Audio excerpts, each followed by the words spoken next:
Bueno, y hoy tradicionalmente hablamos de materia constitucional. En nuestro programa Llegó la Hora y hoy día no quisimos ser la excepción y para eso nos acompaña Gloria Hood, presidenta de Evópoli, además ex consejera constitucional a esta altura, pues ya se disolvió constitucional. Gloria, ¿qué tal? Muy buenas tardes y bienvenida a esta edición de Llegó la Hora. Muchas gracias, José Francisco, y muchas gracias por invitarme. No, muchas gracias por acompañarnos en esta edición. Y antes que entrar en materia concreta del contenido o de cómo se está viendo el panorama hacia el futuro, quería preguntarle, Gloria, por su experiencia en el Consejo Constitucional. Hubo una distribución política que fue bastante particular. Al principio hubo negociaciones o acuerdos entre los expertos, después esto parecía un poco más dividido y ya al final lo que ha trascendido en la prensa es que hubo una serie de líneas rojas que la izquierda fijó y después ya de ahí no dio su lugar a acuerdo y cosas que al principio proponían para llegar a acuerdos, después las votaron en contra. ¿Cuál es su diagnóstico de lo que pasó dentro del Consejo Constitucional? Varias cosas. Lo primero que yo creo que es importante marcar la solemnidad con que se trabajó, el rigor, la seriedad y el buen ambiente que había entre todos los consejeros. Yo creo que esa es una cosa que es muy importante de rescatar, independientemente de que se haya llegado o no a acuerdo, era recuperar un tono un poco más sereno para las conversaciones. Eso ayuda también a que el análisis tenga un mejor nivel. Esto fue por etapas. Una primera etapa de la comisión de expertos que redactó un borrador y como dice, y se votó por unanimidad. Y Sebastián Soto, que es el vicepresidente de la comisión experta, que fue invitado por Evópoli, decía: este texto tiene un buen lejos, pero un mal cerca. Entonces era un marco genérico, pero sin las bajadas necesarias. Vino la segunda etapa, que fue el Consejo, donde todos presentamos, después de muchas reuniones, muchas presentaciones de especialistas, mucha participación ciudadana, una etapa larga de participación ciudadana, en que nosotros fuimos refinando nuestras visiones y posturas, y se presentaron las enmiendas. Si tú te acuerdas, eran cerca de 1000 enmiendas. Sí, un montón. Siempre nuestro trabajo era referido al borrador. Y en esas enmiendas, mi impresión es que cada uno clavó sus banderas y puso lo que le gustaría como en el ideal que estuviera, tanto de izquierda como de derecha. Y después el proceso fue decantando hasta llegar a un texto que a mi juicio es muy transversal, en que los elementos identitarios o se eliminaron, o se mitigaron, o se transformaron y fueron fluyendo a un texto que al menos a mí me deja muy tranquila. Sin embargo, yo creo que tuve no sé cómo llamarlo, pero puede ser un error de apreciación. Yo me imaginaba que los expertos iban a tener una postura frente a los temas de mayor independencia personal, por su trayectoria, por los respetados que son cada uno en su ámbito. Y sin embargo, en la segunda etapa de la comisión experta, después de la votación del Pleno, cuando ya iba bastante depurado el texto, recogimos peticiones expresas del oficialismo y como Chile Vamos las presentamos, específicamente cambiar la frase de quién está por nacer por el que está por nacer, ampliar la huelga más allá de la negociación colectiva y agregar componentes solidarios en las prestaciones sociales. Y ellos las votaron todas en bloque en contra. Y ahí yo me perdí, porque ahí empecé a deducir que en realidad no había un ánimo aparentemente de llegar a acuerdos y de acoger puntos de encuentro. Y cuando veo las explicaciones que están surgiendo ahora respecto a eso, son todas de procedimiento, no son de contenido. Entonces, tengo la sensación de que en realidad había un ánimo de estemos de acuerdo en lo que era genérico del texto inicial, pero después ya no había ese mismo ánimo para llegar a un acuerdo con el texto final. A pesar de eso, el texto final, a mí por lo menos, me deja muy, muy tranquila en el sentido de que es muy transversal. Y si bien no tiene todas las formas y contenidos que a mí me habría gustado en un 100%, eso es imposible, tiene piezas clave para el país.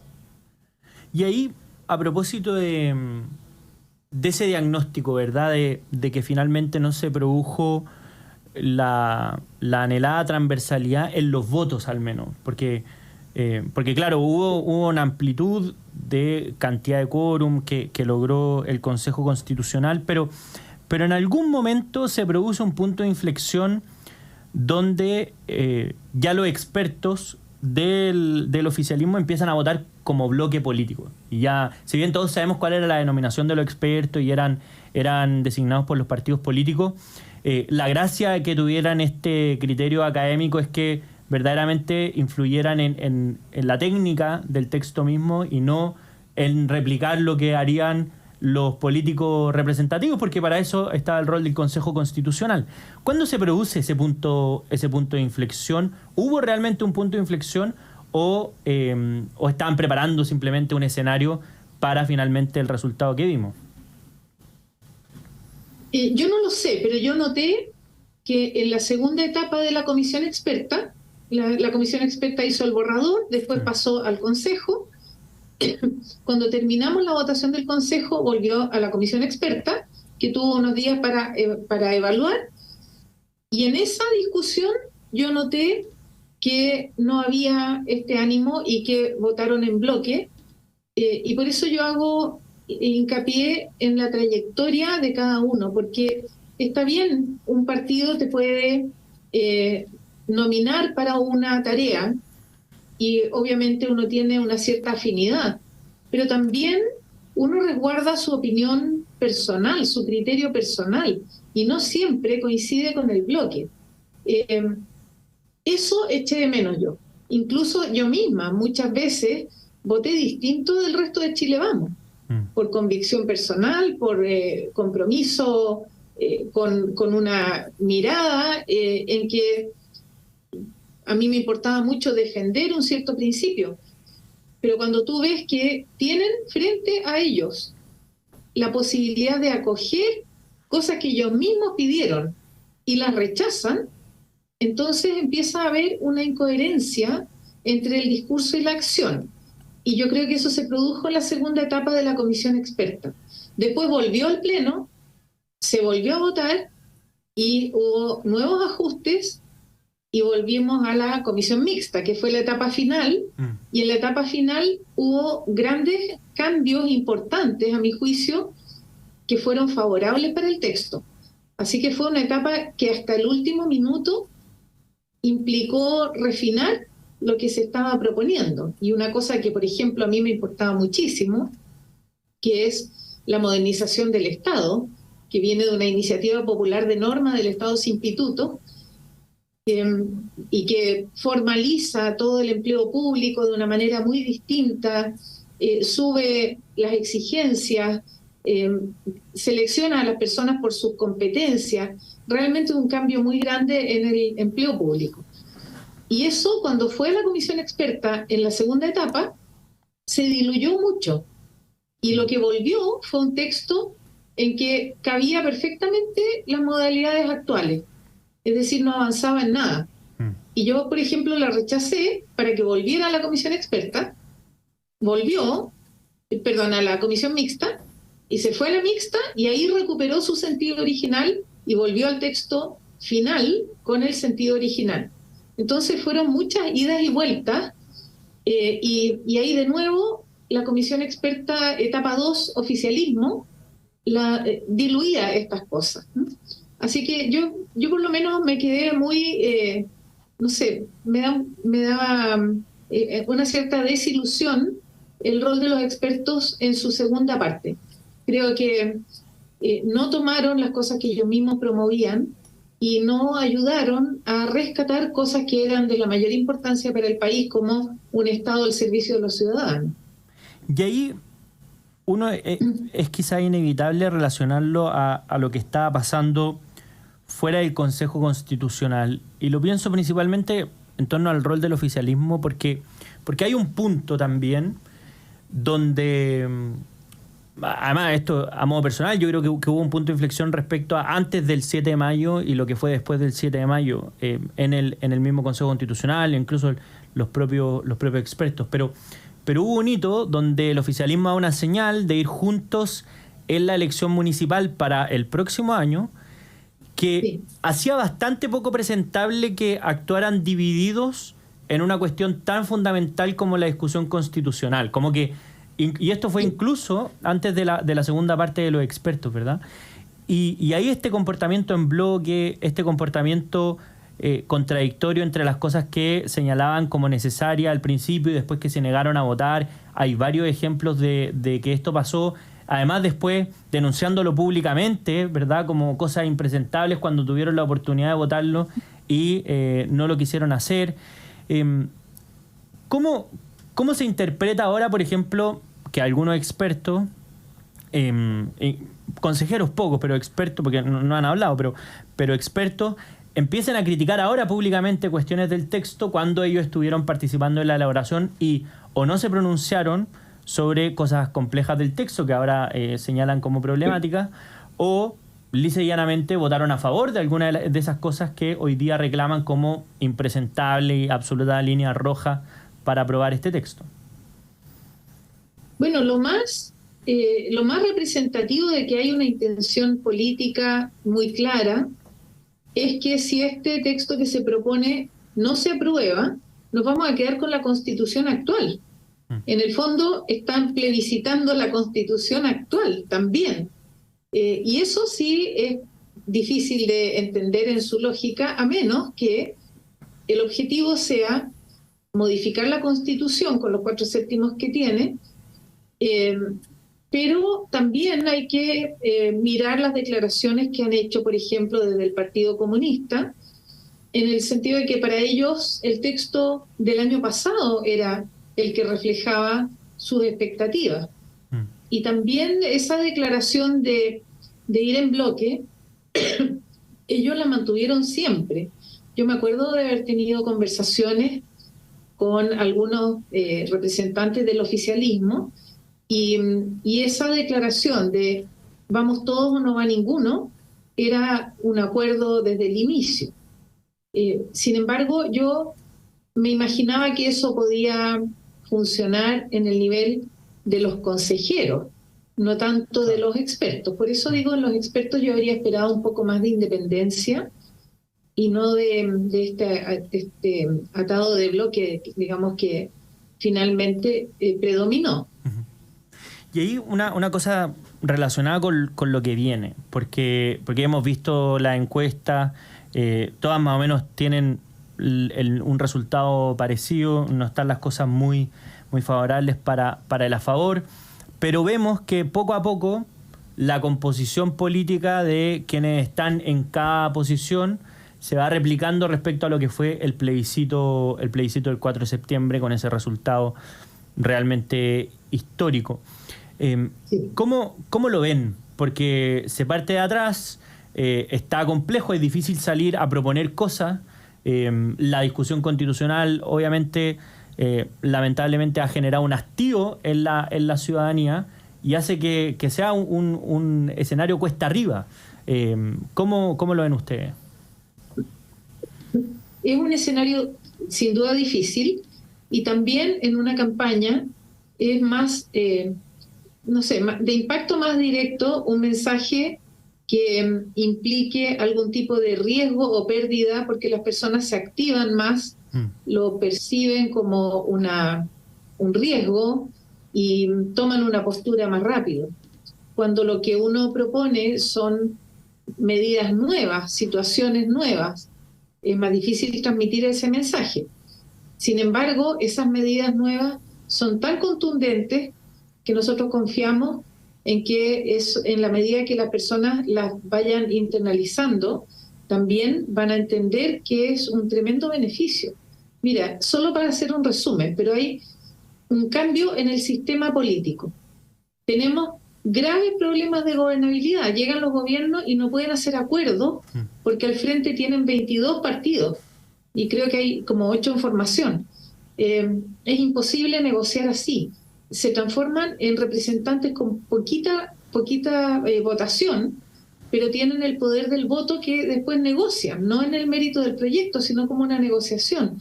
Todo eso distorsiona la política. Eso viene completamente corregido acá, con el umbral de representatividad mínima del 5%, una cantidad más reducida de parlamentarios, cambios en los distritos, el número de parlamentarios por distrito también modificado, descuentos de dietas si es que no se presentan a trabajar, cumplimiento de los programas de trabajo. Esa pieza dentro del texto es fundamental para la estabilidad del país y la gobernabilidad, y eso no va a cambiar si tú llevas el texto actual y al Congreso para que lo cambien los mismos interesados. Lo cambiarían los incumbentes. Claro. Eso no va a pasar. Por eso hay que cambiarlo ahora. También, por ejemplo, la modernización del Estado es una tremenda pieza que favorece el servicio a los ciudadanos, reduce las brechas con el Estado, la descentralización más efectiva que nunca, la participación ciudadana. Los ciudadanos van a poder proponer proyectos de ley y proponer iniciativas derogatorias de ley. Eso no lo hemos visto nunca. Y si juntan las firmas en el plazo que se les da, la ley vuelve al Congreso a discutirse de nuevo. Hay foros ciudadanos. ¿Para qué decir los derechos de las mujeres? A mí, francamente, ya a esta altura me molesta cuando se plantea que hay un retroceso en derechos de mujeres. Primero, si hay retroceso, ¿es respecto a qué? Porque la Constitución actual apenas menciona si es que alguna ventaja de las mujeres. Y en el texto nuevo está la obligación de igualdad salarial para el mismo trabajo con el mismo empleador, la corresponsabilidad, la sala cuna universal para que las mujeres podamos desplegar nuestro aprendizaje y tener una vida propia laboral con una protección de los niños. Está la paridad de entrada y salida para incidir de manera concreta en las decisiones del país. Es una cantidad muy grande de beneficios para las mujeres. Por ejemplo, el plan de salud universal, que no discrimina por sexo, edad ni preexistencia. Mira, es realmente una constitución que protege mucho a las mujeres.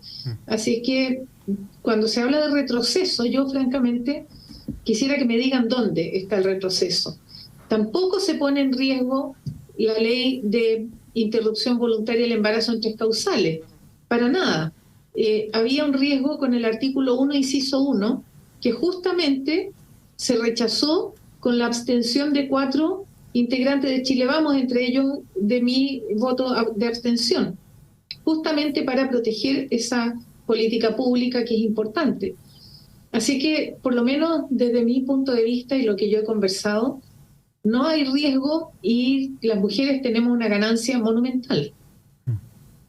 Bueno, es importante y varias cosas, entre otras, cuando se señala que hay un retroceso, un avance, es importante definir cuál es el punto de referencia para ver si es que ese es un punto de referencia deseable también, porque muchas veces está como soterrado el punto de referencia de la Convención Constitucional y, bueno, ya sabemos cuál fue el resultado. Gloria Hood, ex consejera constitucional, presidenta de Evópolis, muchas gracias por habernos acompañado en esta edición de Llegó la Hora. Muchas gracias, José Francisco, y que estén muy bien y espero que conversemos todavía de aquí al plebiscito alguna vez más. De todas maneras, muchas gracias por acompañarnos. Nosotros nos vamos a una breve pausa y a la vuelta seguimos con más Llegó la Hora. No se vaya. ¿Quieres jubilarte antes y hacer lo que más te gusta? ¿Tú? Dale. Conoce nuestros APB y rentas vitalicias y en Consorcio te asesoraremos con expertos para planificar tu futuro y lograr el objetivo de jubilarte antes. Son tus sueños y esto se trata de ti. En Consorcio tienes tu banco, tu seguro, todo para que tu vida sea más simple.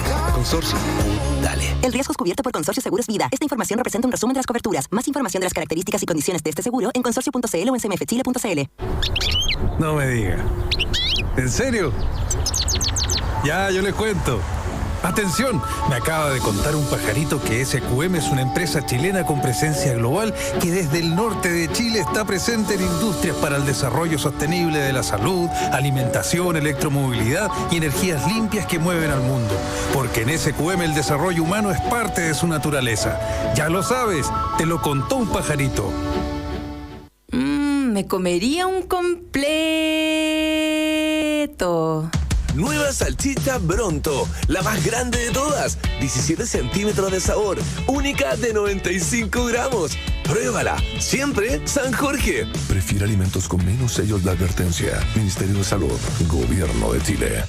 Es hora de disfrutar tu Visa con la nueva SBPay Visa. Descubre los beneficios exclusivos que tenemos para ti comprando con tu tarjeta en diversos comercios tales como Salco Brand, Preunic, Petrobras y muchos más. Accede a sbpay.cl y conoce todo lo que tenemos para ti. No lo pienses más. Súmate al mundo SBPay Visa, sujeto a aprobación crediticia. Infórmese sobre las entidades para emitir tarjetas de pago en el país, quienes se encuentran inscritas en los registros de emisores de tarjetas que lleva la CMF en www.cmfchile.cl. Qué rico es noviembre con tus tarjetas de Chile. Lunes, 20% de descuento en la Pet Chocolate. Martes, 40% de descuento en Telepizza y Pizza Hut. Y 40% de descuento en McDonald's pidiendo a través de Rappi. Miércoles, 30% de descuento en Doggies, Mamut, Tommy Beans y Juan Maestro. Jueves, 30% de descuento en KFC, Wendy's y China Walk. Viernes, 30% de descuento en bebidas preparadas en barra en Starbucks. Conoce tope y condiciones en bancochile.cl. Banco de Chile. Qué bueno ser del Chile. Cuéntame, hijo. Cuéntame. Yo compré que la patente no salía un ojo de la cara. Compré que el seguro no iba a subir. Compré que estaba como nuevo y no pasó la revisión. Compré que las mantenciones estaban al día. Compradores, dejen de arrepentirse de comprar un auto y mejor suscríbanse a Smarticar. Además, si no pagas patente, seguros ni mantenciones, bienvenidos a Smarticar, tu auto sin comprarlo. A ver, diga eso. Muy bien, descanse. Quedó impecable, revisamos todo y está él. Muy bien. En Salva sabemos que tu tractor merece el mejor tratamiento. Más que simples cambios de aceite y filtro, realizamos una revisión exhaustiva en más de 20 puntos clave, incluyendo calibraciones y regulaciones. Así, tu equipo queda en manos de expertos que comprenden la importancia de su rendimiento. Salva, los especialistas en John Deere. En Agricultura, estamos presentando Llegó la Hora con José Francisco Lagos. Ya estamos de vuelta en esta edición de Llegó la Hora y usted puede ser parte de esta conversación a través de nuestras redes sociales en Twitter, Instagram, TikTok y nuestro canal de YouTube @llegolahora921 o enviarnos también, como siempre, un audio a nuestro WhatsApp, el más 569-5304-3903, más 569-5304-3903. Nos envía su opinión y la vamos a estar publicando y comentando por la frecuencia de Agricultura. Saludamos además a quienes hacen posible este programa, porque Vinolia en Santiago no es solo un restaurante, sino que un viaje gastronómico y vinícola. Disfruta delicias culinarias y encuentra tu vino perfecto en nuestra tienda. Haz tu reserva en vinolia.cl. Enfrentarse a algo nuevo nunca es fácil, pero cuando cuentas con el respaldo de Consorcio, alcanzar tus metas es más simple. En Consorcio tienes tu banco, seguros, rentas vitalicias, inversiones y salud. Consorcio, tú dale. Y empresas de seguridad hay muchas, pero para cuidar tu negocio solo vas a querer la que te dé más confianza. Aire Security, con más de 20 años de experiencia en servicios de guardia de seguridad y soluciones tecnológicas para brindarte la tranquilidad que necesitas. Contáctanos a través de nuestra página web a www.airesecurity.cl. Bueno, y ya está con nosotros nuestro próximo invitado, el diputado Raúl Soto. Diputado, ¿qué tal? Bienvenido a esta... estamos contactando al diputado Raúl Soto porque lo queremos convidar a conversar sobre lo que está pasando en el marco del caso Convenio y también sobre estos casos de delincuencia que hemos conocido el último tiempo. Diputado, ¿qué tal? Bienvenido a Llegó la Hora. Hola José Francisco, ¿cómo estás? Muy buenas tardes, saludos a todos en la radio. Muy bien, muchas gracias. Buenas tardes, diputado. Quería preguntarle por este terremoto que ocurrió el fin de semana a propósito del caso Convenio, las declaraciones... ¿Cuál de todos? Porque hay terremotos. Uno de varios, uno de grado bastante importante, que son las declaraciones de su colega Catalina Pérez por este caso Convenio, nuevamente emplaza al gobierno. ¿Qué le parece, después de lo que conocimos también de las declaraciones que hizo o de la información que entregó el Contralor Bermúdez a propósito de este caso Convenios, donde habían irregularidad en 15 de las 16 regiones del país? Sí, bueno, lo que señaló el Contralor hace unos días en la comisión investigadora es absolutamente categórico. Un escándalo nacional el caso Convenios, que en 15 regiones existen irregularidades y en 11 de ellas de tal gravedad que evidentemente constituyen posibles delitos y por lo tanto fueron pasadas al Ministerio Público por parte del propio Contralor. Eso habla de la gravedad del caso, digamos.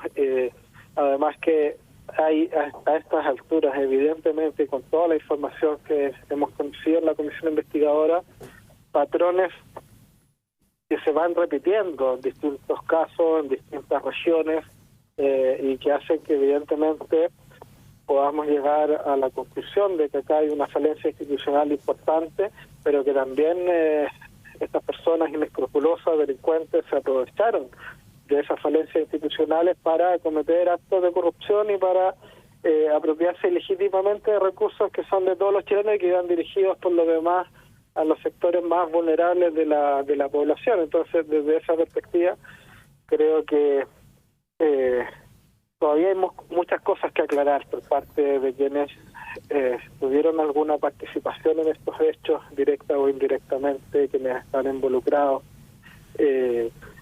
Y las declaraciones de la diputada Pérez más oscurecen que aclaran, digamos. O sea, genera nuevamente interrogantes, genera nuevamente dudas respecto de la fecha, de quiénes supieron y cómo se enteraron, y en qué momento. Y evidentemente que eso nos preocupa, porque acá lo único que cabe cuando se trata de hechos de corrupción es que se transparente absolutamente todo, que se alcancen todas las responsabilidades criminales, políticas y administrativas, y que el caiga quien caiga, que el propio presidente Boric comprometió, lo cumplamos, ¿no? Yo creo que ese es el piso sobre el cual tenemos que avanzar en este tema. Lo hemos hecho en la comisión investigadora de manera bien imparcial, bien objetiva, y lo vamos a seguir haciendo hasta que se alcance la verdad respecto de lo que efectivamente ocurrió. Y ahí, ¿cuál le parece que debe ser la actitud del gobierno en torno a este problema?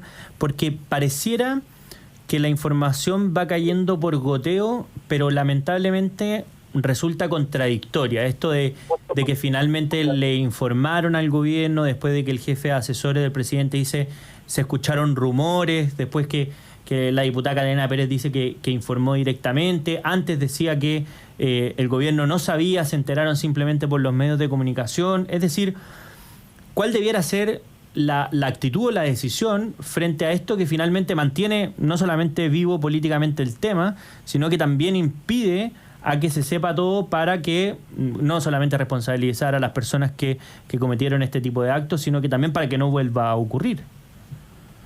Yo creo que el presidente Boric cometió el error de no sacar las manzanas podridas desde un comienzo y haber dado una señal cuando explotó el tema de desvincular del gobierno a todas las personas que estaban involucradas o que estaban siendo de alguna manera mencionadas mientras no se aclarara la situación. Creo que era algo que era necesario y que no se hizo, digamos, y es por eso que el tema ha seguido en la palestra y seguimos tratando de saber qué es lo que efectivamente pasó, y el tema se radicó en la escena política a propósito de la falta de decisiones de cosas que no se decidieron en su momento, porque de lo contrario esto estaría radicado solamente en la vista judicial, en la investigación que está llevando el Ministerio Público, que es lo que corresponde, ¿no? Allí es donde se persiguen las responsabilidades criminales. Sin embargo, sigue en la escena política debido a que no se ha hecho o no se ha dicho todo lo que hay que hacer o lo que hay que decir, ¿no? Y yo creo que eso obviamente que es preocupante. Acá el presidente dijo caiga quien caiga y todos los actores del gobierno deben cumplir ese mandato, ¿no? Transparentar absolutamente todo, colaborar con las investigaciones. Y yo creo que, bueno, ha costado que eso ocurra. Bueno, la prueba de eso es lo que costó que Miguel Crispi asistiera a la comisión, ¿no? Cuando lo hizo en la tercera oportunidad ya el daño estaba provocado. Y nos abrió también una nueva interrogante, que es que si el jefe asesor del segundo piso hizo o no todo lo que debía, lo que podía hacer una vez que tomó conocimiento del caso Democracia Viva el 7 de junio. Yo creo que es una falta de diligencia grave que Miguel Crispi no haya informado a Carlos Montes y a Gabriel Boric inmediatamente. Tomó conocimiento del caso Democracia Viva el 7 de junio y lo único que hizo fue derivar el tema a la subsecretaria de la cartera, quien a su vez no hizo nada y por eso salió del gobierno. Creo que lo mínimo era eso, ¿no? Alertar al ministro Montes, alertar al presidente para que ambos tomen las medidas correspondientes del caso para evitar que la crisis llegara y para transparentar absolutamente todo desde un comienzo. Ok, diputado, y quiero pasar a otro tema porque en su región pasaron cosas en materia de delincuencia, este secuestro que vimos a fines de la semana pasada. ¿Qué le apareció esta escalada de este tipo de delito? Hoy día, lamentablemente, una acción de este tipo resultó con una persona fallecida, con una de las víctimas fallecidas. ¿Cómo le parece que se está tomando este problema? Sobre todo porque ha sido bastante polémica las declaraciones de la ministra del Interior en comparación con el fiscal regional, por ejemplo, que fue más cauta en la información que le dio a la prensa. ¿Cómo lo vio usted? Yo quiero ser absolutamente claro y responsable en lo que voy a decir. Yo creo que estamos en la crisis de seguridad más grave probablemente de la historia de nuestro país, ¿ya? Y que estamos además en el momento más complicado de esa crisis de seguridad. A propósito de lo que está ocurriendo en los últimos días con los secuestros, las extorsiones, los asesinatos muy violentos, las personas descuartizadas, es decir, una serie de hechos de tal nivel de violencia que causan, verdad, una conmoción pública importante, pero que generan un riesgo, yo creo, para nuestro país. Yo creo que tenemos que ponerle el peso a la situación. Yo creo que acá, lamentablemente, todavía no se le toma el peso suficiente al momento en el cual estamos. Yo creo que estamos en un punto de inflexión. Acá se ha cruzado una línea roja con lo que está ocurriendo con los secuestros en nuestro país. Si no nos damos cuenta a tiempo, vamos a seguir el curso de México, de Colombia, de Ecuador, de Brasil, países que hace rato perdieron la batalla contra el crimen organizado y que terminaron prácticamente sometidos por el crimen organizado y por la corrupción, que en algún punto también se cruzan, se encuentran, ¿no? En Chile lamentablemente hay dos flagelos que están tratando de enquistarse en nuestro país. Uno es el crimen organizado y otro es la corrupción. Y cuando esos flagelos se tomen de la mano, se crucen, el punto va a ser sin retorno. Y yo creo que hay que poner las alertas en este momento para que hagamos todos los esfuerzos para extremar las medidas en materia de seguridad. Y yo creo que la ministra Toá y el subsecretario Monsalve han hecho una labor importante, que es tremendamente valiosa. Probablemente han hecho más que ningún otro ministro y subsecretario en los gobiernos anteriores respecto del tema de seguridad. Pero está en el nivel de gravedad de la crisis que vivimos, que aún todo lo que se hace es completamente insuficiente. Y por lo tanto hay que hacer mucho más. Y a veces también los veo un poco amarrados de pies y manos o con una venda ideológica en los ojos a propósito de sectores como el Partido Comunista o Frente Amplio, que nos dejan avanzar lo suficiente o lo que uno quisiera, con más pragmatismo, con más sentido común y con menos carga ideológica en materia de seguridad. Entonces yo creo que en esto lo responsable hoy día es poner las alertas, y poner las alertas no es ser alarmista, poner las alertas es ser responsable y y querer lo mejor para nuestra patria, ¿no?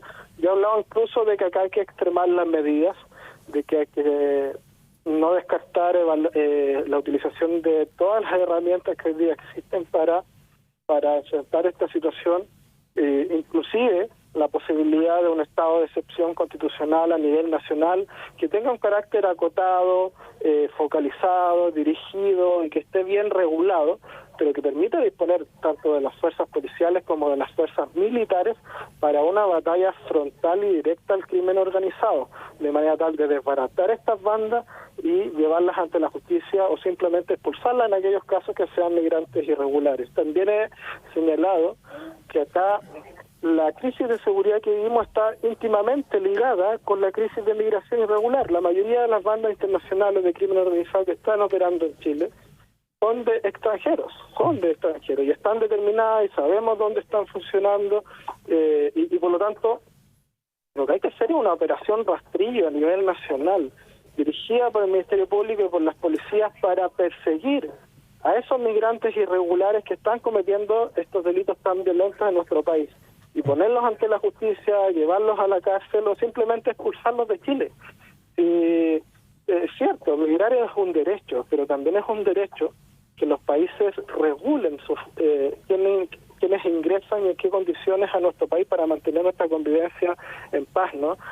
Y acá lamentablemente Chile se ha transformado desde el gobierno anterior hasta este gobierno en un país importador de nuevas formas delictuales a propósito de la migración irregular.